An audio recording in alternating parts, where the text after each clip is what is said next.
Need to replace the power cord on your Traeger Ironwood 885? It's the cheapest part on the grill, and on this model it just unplugs, so this is about the easiest fix there is. About 5 minutes, and you do not even need a tool. Let's get into it. Step 1. Replace the cord the moment it is damaged. A cut, a fray, a cracked or melted spot, or a bent or scorched plug all mean the cord is done. And here's the part people get wrong. You do not tape it, and you do not splice it.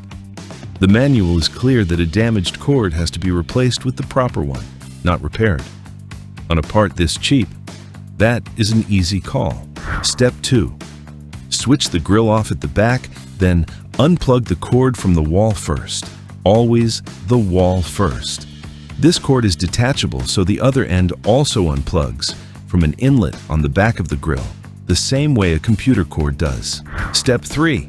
Pull the old cord out of the grill's inlet and push the new one in until it seats fully. That is the swap. Both ends of this cord just plug in, so there's nothing to unscrew and nothing to wire. Step 4. And do not skip it.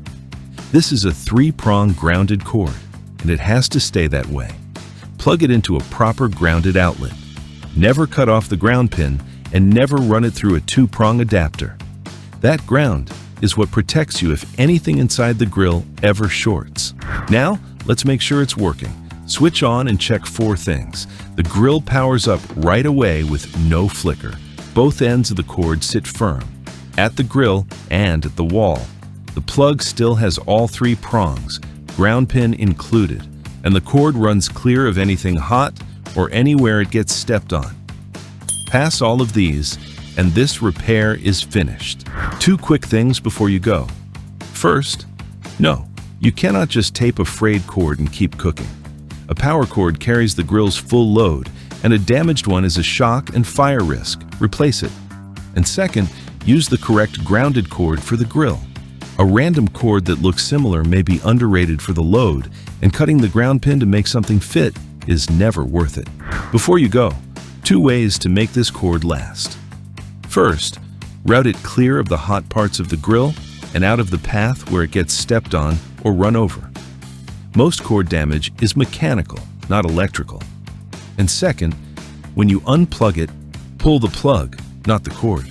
Yanking the cord is what frays the wire where it meets the plug. That's it. Everything we used is linked in the description below. If this video helped you out, please hit like and subscribe, and check out these other videos. Thanks for watching.